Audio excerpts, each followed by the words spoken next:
Hi, Narrate. I'm sorry not to be with you this weekend, but I did want to take just a moment to introduce you to our newest team member, Josh Sonnenberg. You're going to love Josh. Josh is a guy that we've known for years. He's from Helena, graduated from Helena High, went back east and went to school, came back and spent about 8 months with us here at Narrate for what must have been our second year together as a church, and then went off to Korea and taught for a couple years, and then came back to Helena, was with us again for a few months, then went to Bozeman, got a second bachelor's degree, and then was on his way back to Helena without necessarily having a job at Narrate when all of our transition with Caleb happened, and we just couldn't be more thrilled to have Josh joining the team. His technical title is leading creative production and student teams. But we think, like everybody else, he'll have his hands in lots of things, and we just couldn't be more thrilled to have him on the team. So if you'd help me welcome Josh Sonnenberg. Hi, Narrate. How are y'all doing? All right. So one funny thing about that video, Adam didn't share one detail, and I don't know if he remembers it or not, but our first lengthy interaction together, the way that happened is kind of a funny story. I had just graduated college, and it wasn't my plan, but I moved, into my parents' basement and was very unsatisfied with that. And also at the same time, I was going through a breakup, and I was questioning God and the church at this time period, so I didn't go to Narrate much. My parents went here. They no longer do because they live in Texas. God bless them. And so my mom called Adam on behalf of her 23-year-old broken-hearted little boy and said to him, could you just sit down to coffee with my son? He's pretty tore up right now. To which I responded with, Mom, why would you do that? In your classic 23-year-old that lives with his parents' voice. But anyway, Adam was gracious enough to meet up with me, and since then we've been friends. And so if that's the way our friendship was supposed to start, then so be it. But in interacting with Adam over the past several years, I have some friends that go to this church, and in interacting with them about Narrate, and I've listened to the vast majority of Narrate's podcasts, I've found myself continually encouraged by this community of people. So thank you for that. I am very thrilled and very grateful to be able to grow and serve with you. I look forward to learning from you. And so let me just take this moment right now to just express my gratitude for taking me in. Thanks. I anticipate a bright future. Today, we're going to talk about success, and to give you, the basic description of what success is, having a successful job, a good career, and being so many steps up on the social ladder, a spouse and kids and a healthy marriage and excellent kids, and so on. We've galvanized that state of being into the American dream. We're all in pursuit of our own American dream. But the issue is sometimes in real life brushes up against those goals and things don't work out the way we had hoped and dreamed. And then the question I want to ask is, in those moments, does God confront societal demands? Does God confront cultural standards? And in answering this bigger question, I want to ask, which, frankly, a shallow question that'll get us started. And that question is, what's your relationship with something like social media? Because social media is an incredible tool for comparing yourself to others. There's also a lot of fun things you can do with social media. It's a great way to just see how people are goofy. For example, Instagram. Do any of you have Instagram? Or if you're a dad over 50 years old, you probably call it Instantgram. But Instagram is great. I love it. It's a fun app. It's probably my favorite social media avenue. I only have like 2 followers, and that's reflective of either the fact that I'm a bad photographer or I don't have any friends or all of the above. But it's a fun app, and sometimes I find myself scrolling through it, and I'm just impressed with the work of incredible photographers. And then in scrolling through, I'll see a picture with some guy will have a caption to it like, "This chili dog I ate last week was really good." And it's just like, that's not art. That's a chili dog, you know. Or is everyone familiar with the use of hashtags? Okay, like 2 of you. Hashtagging, I understand the purpose in it. Like, for example, hashtag HelenaMT. It puts you in a community of people whom are also taking pictures of the Helena area. And so there's community there, right? But then sometimes people will make a totally useless hashtag, like hashtag my zipper was down for 2 hours this morning, hashtag LOL. Like, no one else has that. No one else uses that, you know. It's not useful, but that doesn't actually bother me. I think if it did legitimately bother me, then I would have some health issues. But it's something fun to observe. But as I just said, social media is also a tool that makes it incredibly easy to compare yourself to others. And that is almost always a destructive practice, because if you're doing really well whenever several others are not, then you run down that slippery slope of pride, and then in that moment you neglect the fact that it was probably God and others that also contributed to your success. And the alternative to that is to not be doing so well while so many of your friends, or in social media, friends, are doing well. And so you begin to evaluate yourself and think to yourself, why do all these people have it together and I don't? Why are things going so well for them and not for me? And of course, social media is not the only tool of comparison or cultural influence or demands of success. There is also your family, right? I know for me, out of all my family, my parents are the people whom I look up to the most, and they have been incredibly supportive. But I've interacted with some friends whom did not have supportive family members or supportive parents. And it's difficult for them because they made some decisions for themselves, and their family members weren't entirely thrilled with those decisions. And so it adds stress and tension and difficulty to the relationship and on the individual. And then your friends, you might have friends that are of excellent character, but it's human nature to compare yourself with them, right? Because all of us are in pursuit of this success, this relational value, monetary value, and so on. And of course, there are other avenues too. There are things like media. There is your local culture. For us, that's the Helena Valley. There are several things demanding us to be this way, to do things this way. And the issue is sometimes it just doesn't work out. So,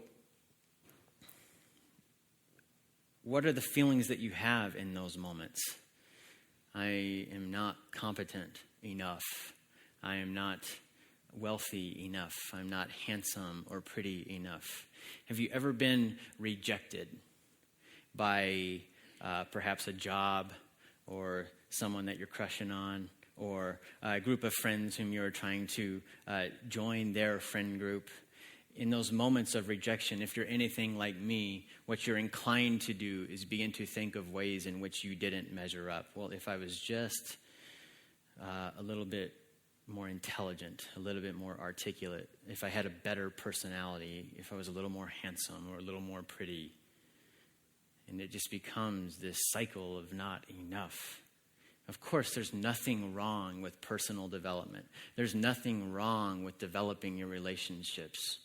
That's from the heart of God. He wants to see us grow, right? But What if things aren't working out? Does God confront these demands in those moments? Some would argue that these success demands are a relatively new phenomenon because of the fact that our world is so interconnected at this point. And, of course, that's partly true. We can know what is going on with several people very easily. But I'm going to argue that in the text, there are moments way, way back in history where God is interacting with an individual who is dealing also with the societal demands of his culture and those whom he lives around or she lives around. One of those stories is the story of Abram. Prior to Abram's initial interaction with God, we don't know much about, at least in the text, we don't know much about what his life was like. But we can safely assume that he had your standard ancient Middle Eastern male life. And so he probably had some land that he farmed on, and he depended on those crops for his survival. Probably had some livestock that he depended on. And then also, he probably wanted to have children so his family could continue. One issue for Abram was that his wife Sarai could not have children. And God interacts with this man and says to him, I want you to leave this life that you have known. Abram at this point is a very old person.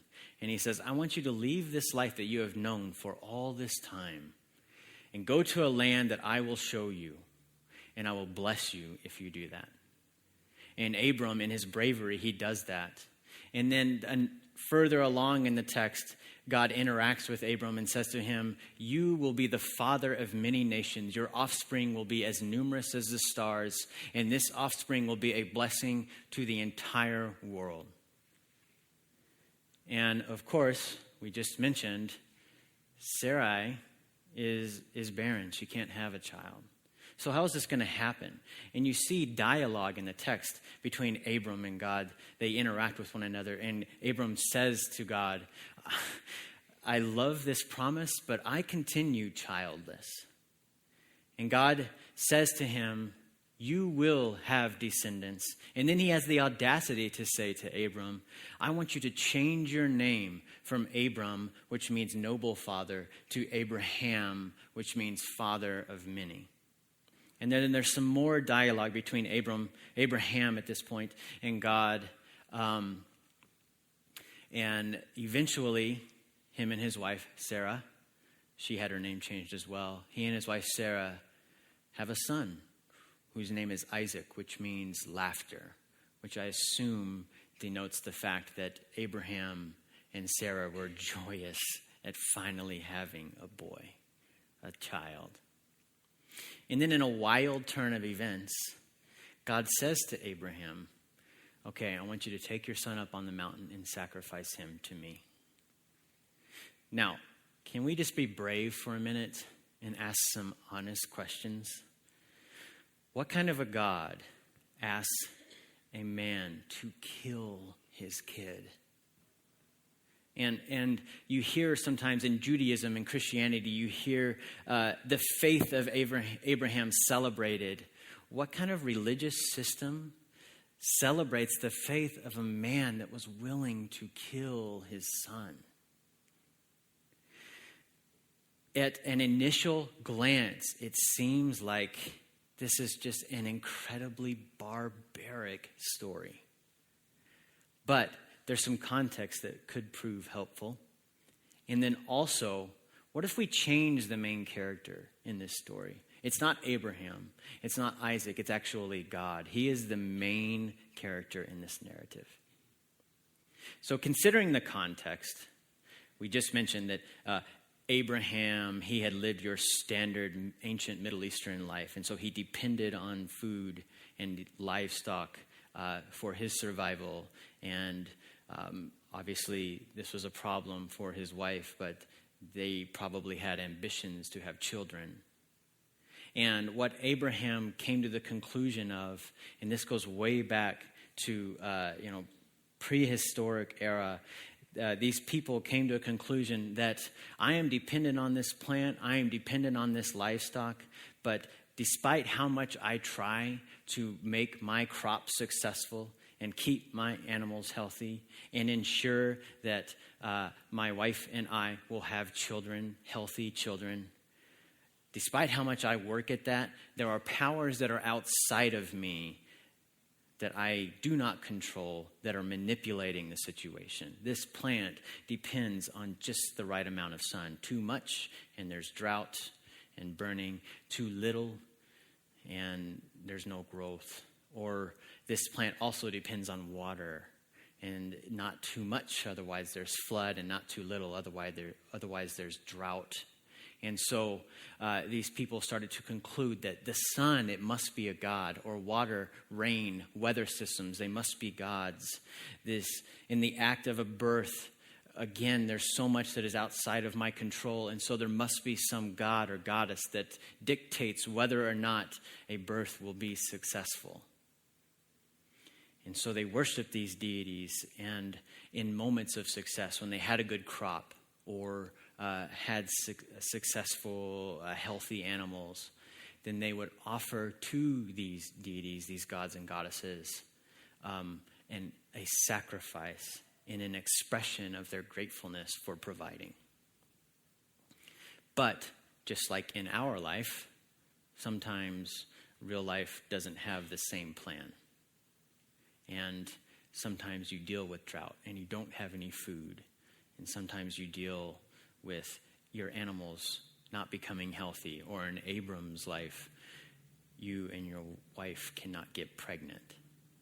And in those moments, religious historians say that it became this system that was more and more demanding, because if your crop wasn't successful, then obviously what you sacrificed recently was not enough. And so we have to give a little bit more. And it became this cycle of more and more and more. We only have this much food left, but it hasn't rained in this amount of months. We have to give more, and hopefully that will appease that god or goddess. It became such a system of continual not enough, that in fact there were some deities that required your child, just like this God was doing in interacting with Abraham. In fact, the Old Testament mentions one of them. You hear the Hebrew gods say, I detest the god Molech, because Molech requires your firstborn.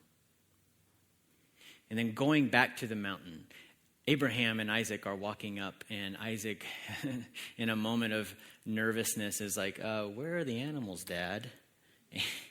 And Abraham, I imagine, in a moment of fear, but just masking the issue, said, God will provide.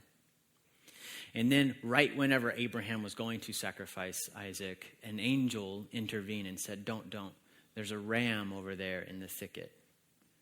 You can use it for a sacrifice. What if this God was comparing himself to the deities of the area and saying, look, I don't require so much. I will provide for you. In fact, the text says, if you could go to the next slide, so Abraham called the name of that place, the Lord will provide. Fast forward, there's a man by the name of Jesus in the Middle East. And Jesus entered into a world that was wrestling a great deal with oppression. It's an imperial society. They're underneath the Roman Empire, which is very harsh. And then also they're dealing with incredibly corrupt, oppressive religious leaders. See, during Jewish history, God started to continue pulling humans forward. And though the Jewish people had a sacrifice system, the difference between theirs and the surrounding religious systems is if you give X amount of sacrifices, then you are at peace. You are enough. It's done. Over. Period. And that's in stark contrast to all these other deities that were continually requiring more and more and more.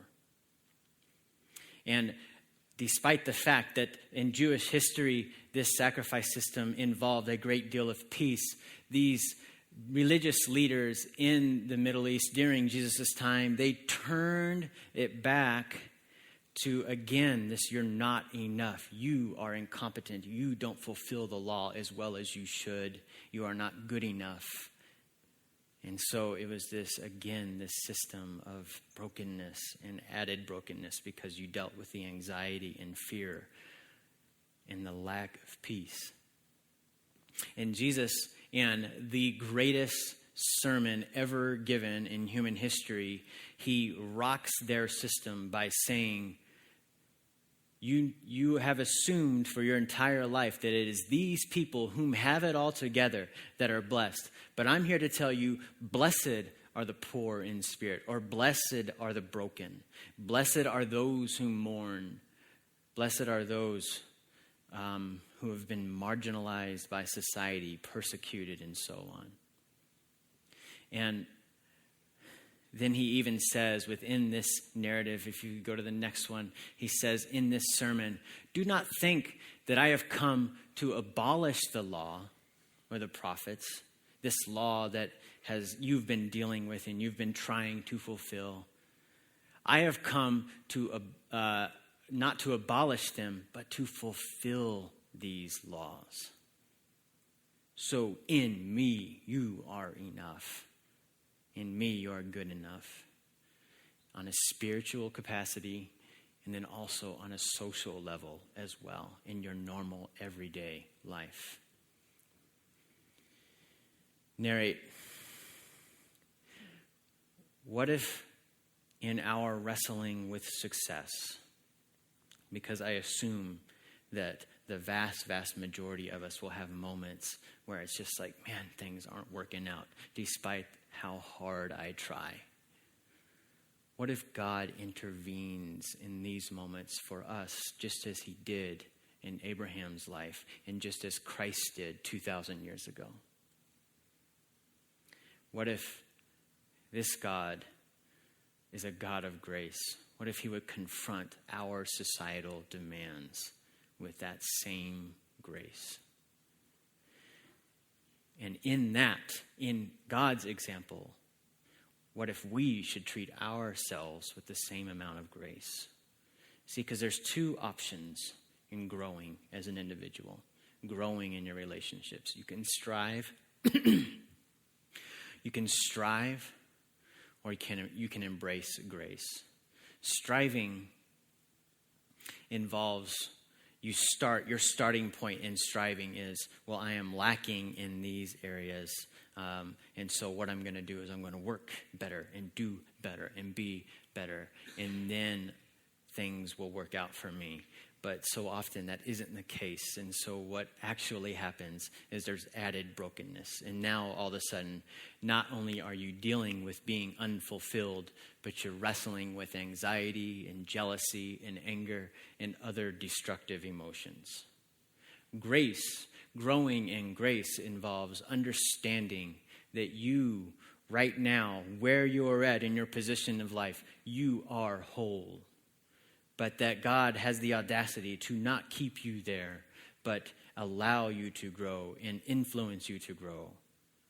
But in that wholeness, you then are fulfilled and joyous and at peace. And in those emotions, you can begin to grow as an individual in grace. And also, it gives you the capacity to be gracious toward others. So Narrate,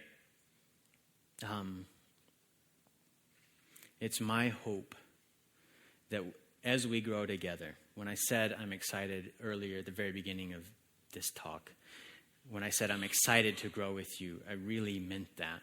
And it was very intentional because as far as I can tell, those of you whom I have interacted with so far, it seems like you take growth is a big deal.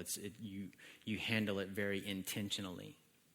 So as we grow together, may we start from the platform of grace. May we treat ourselves as individuals with grace. May we treat one another with grace. And may we understand that this God whom we serve and love is a God of grace. Thanks. Let's pray. God, thank you so much that you have intervened in human history, and you have pulled us forward and put us in a position of peace. I pray, God, that just as Abraham embraced it, just as Christ embraced it, that we too would embrace a life of grace. And in that, may we grow as individuals and with one another. Amen. If you would like to engage further with Narrate Church, you can find contact information online, www.narratechurch.org. We would love to hear from you.